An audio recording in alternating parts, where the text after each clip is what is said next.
Hi guys, this is Ishan Durrani, and today is the 10th session of jQuery video series.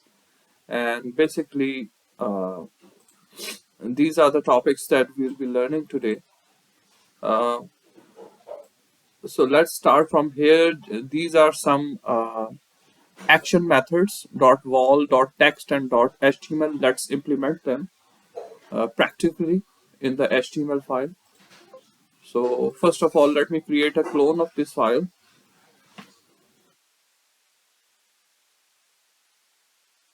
Naming it as 10.html. Let's see if we can open this file in here. I'll change this to 10.html. So you can see we have 3 buttons and 1 text box. I want to add one more text field here. This is just a text label paragraph item. Okay, let me just squeeze this. Adding a text button.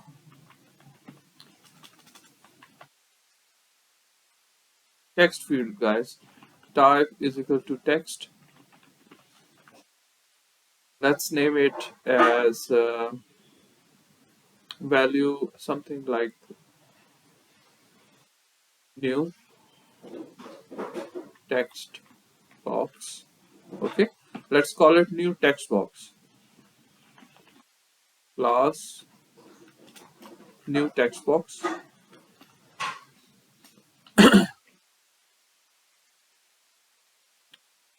And we can add a bit of styling to it. New text box,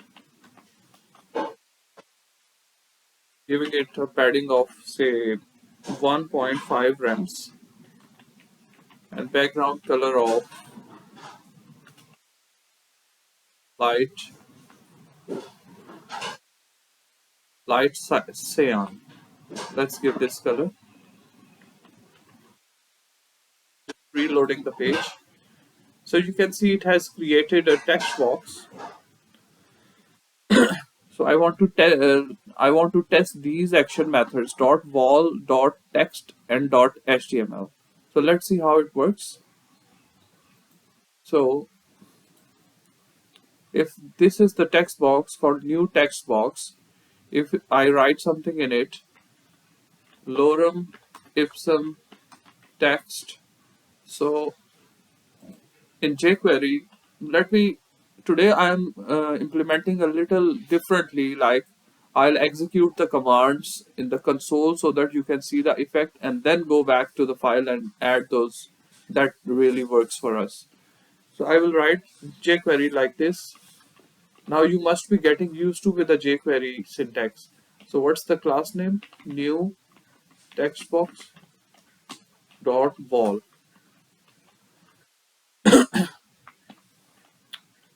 So guys, you'll do like this and you can see it picks up the text.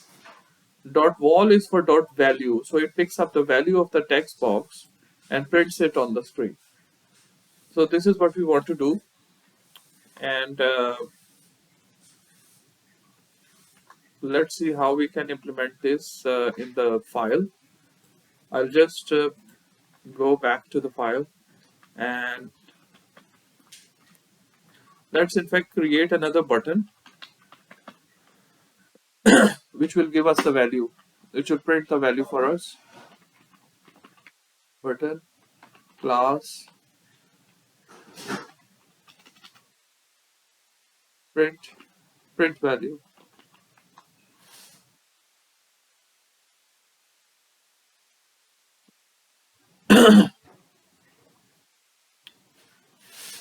Or let's call it text box value. Okay, print value. Excuse me. So I'll write the jQuery like jQuery. We want the text box value button. Click event.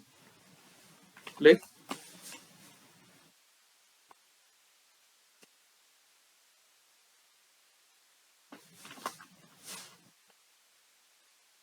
And what we want to do, we want to console.log the value of the text box. So um,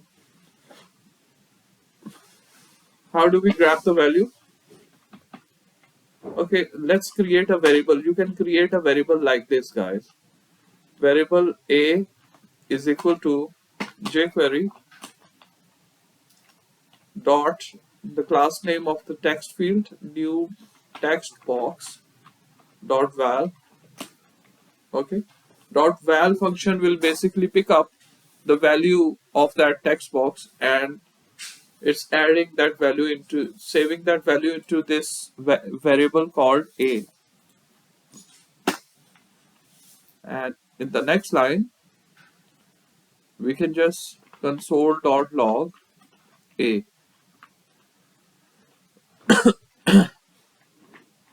So let's see how it works. Refreshing the page, let's write something into it. jQuery best learning tutorial. If I click the print value, you can see it added the text jQuery best learning tutorial. Okay, guys, so this was dot val operation. So with the help of dot val function action method, you are able to pick up the value of different text boxes from your static HTML page. And the other action method is called dot text. Dot text is not used for text fields, not for text boxes, but it is basically used with static other static HTML tags. For instance, there's an HTML tag called span. Okay, guys. So supposing I have something like, okay, let me add this under here. So supposing I have text like this, lorem ipsum text, and it can be picked up with dot text method. Okay, and I'll enclose the span tag. So now, and if I assign a class name here,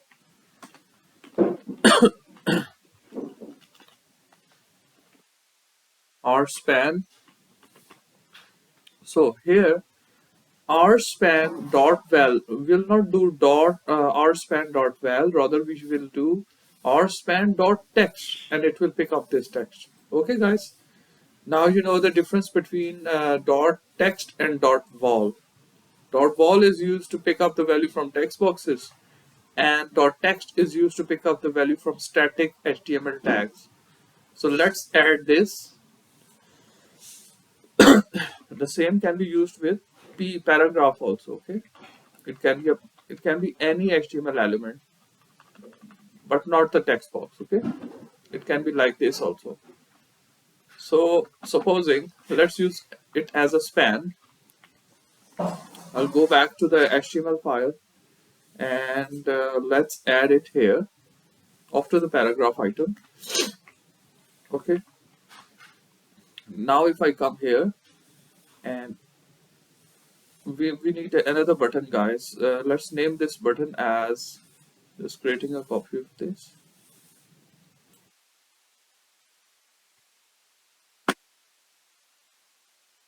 PR is used to add a line break, and let's add a line break here also, as I want this button to come in a new line. Text box, you can say it text button text, or span text. Let's call it span text. Okay, print span text.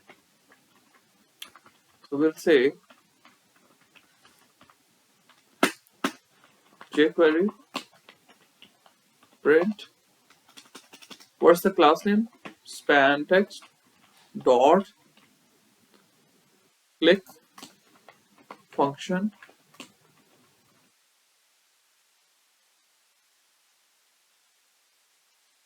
What do we want to print? Let's create a variable. Variable b equals to jQuery. What's the class name of span element? Our span. Okay.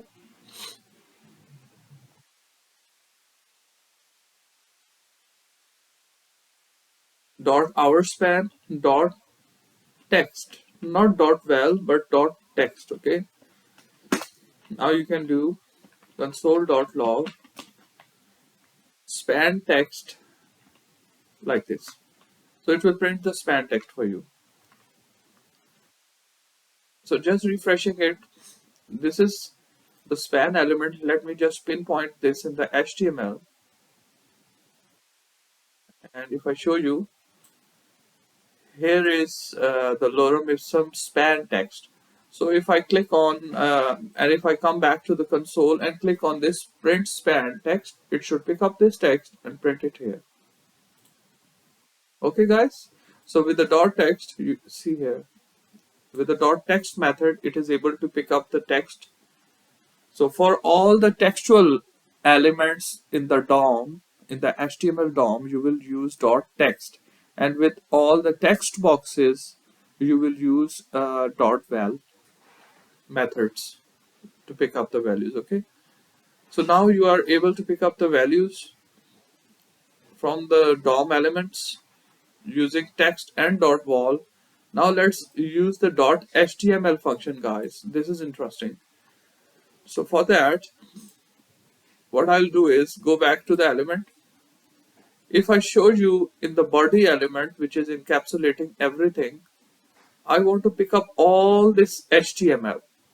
So there can be scenarios where you want to pick up the HTML of from your page.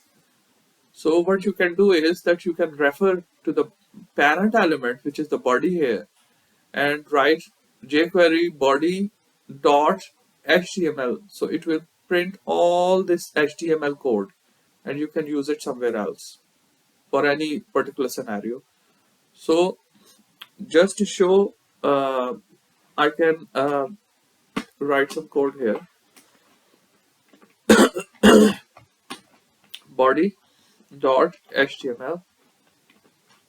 So even without console, it should print the entire HTML thingy for me. See, this is the entire HTML. H1 our jQuery learning journey. Do you see this?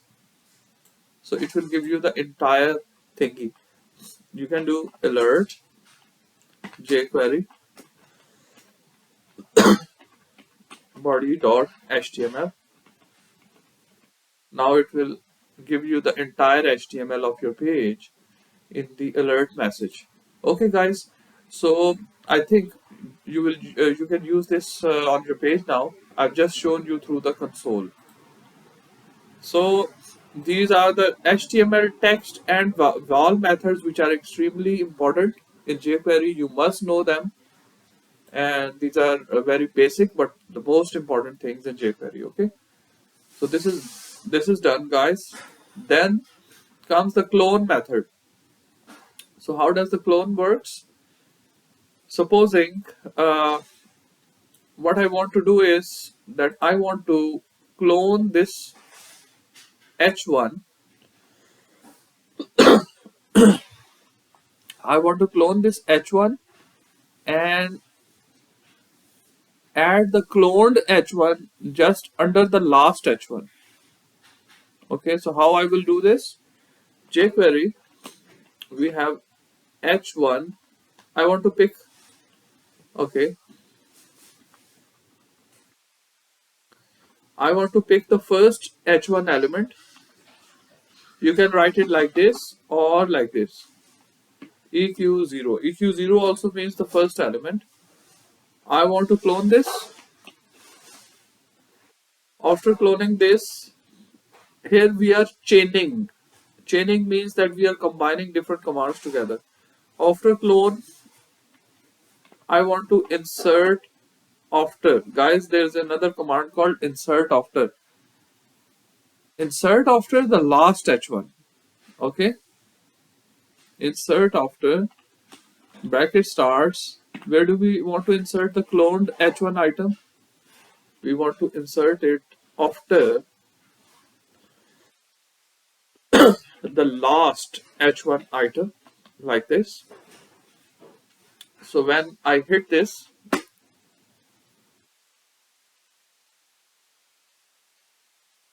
so guys, this is not dot h1, this is h1.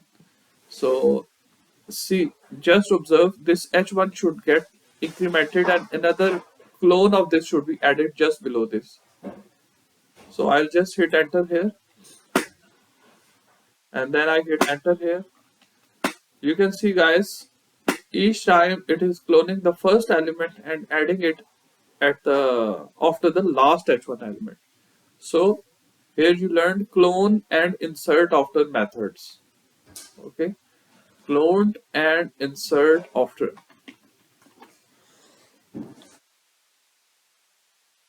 Okay, as we are going through, even here you can apply a loop. Supposing for I variable I equals to 0, and you can say run it for, let's run it for 10 times. So we will say I is less than equals to 9, less than 10, and I plus plus. Okay, guys. So let's learn a for loop also, and run the loop for 10 times. And jQuery, it was h1 first element. We want to clone dot clone, and we are inserting it after the last h1 item.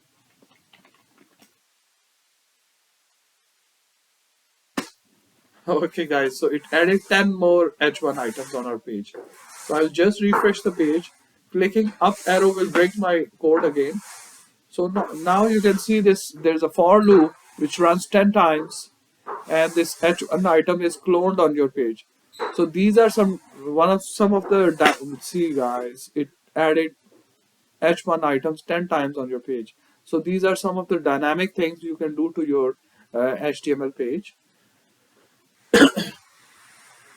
So this is done, guys. Today you learned some of the very powerful methods. So where you will add this code, you just grab this code, go back to your jQuery, and you can add it. Let me just remove the previous code.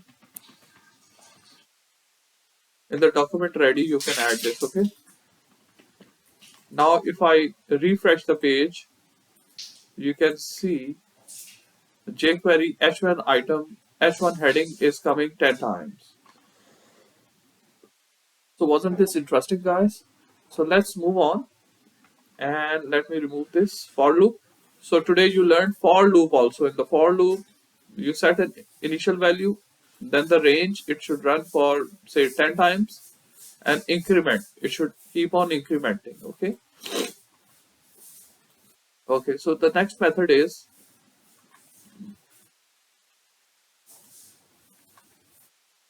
guys, I have removed it. Let me remove the for loop and refresh the page. It should come back to with one h1 heading. Okay. Okay, now we have another thing. Let's learn this wrap method. This is really interesting, guys. Let me first remove the two print buttons that we added. These two will go.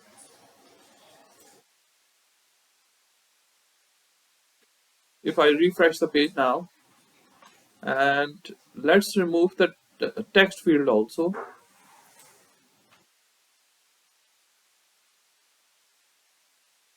And this span item will also go.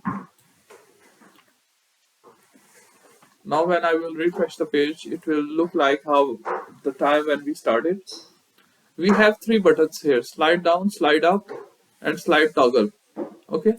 Now what I want is that I want to add a wrap all these three buttons into a parent div whose class name I want to name as main, but I want to do this entire thing with jQuery dynamically.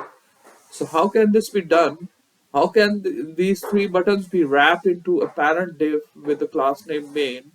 Let's see that. jQuery dot main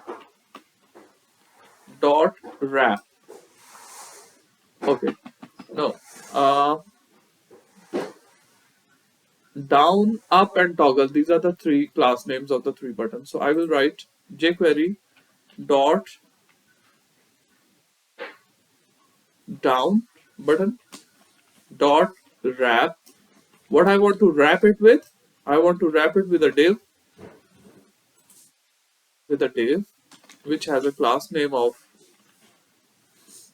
main, and I'll write the inside commas with the double quotes. Okay, if the outside is a single quote, the inside should be double quotes. So I will write main, close the div, write it like this, wrap it. If I hit enter, did you observe the slide down went up? And did it wrap? See, a div with main class name wraps the down button. Now I want to fetch these two also inside the main. So how I will do? Let's see. jQuery up, comma, toggle. So you can apply the same command with a comma on the two class names together. So okay, so if the part after the dot is the same for the two class names, you can write them with a separated with a comma. So what do we want to do with these? We want to append these to append to command. Append to what? To main.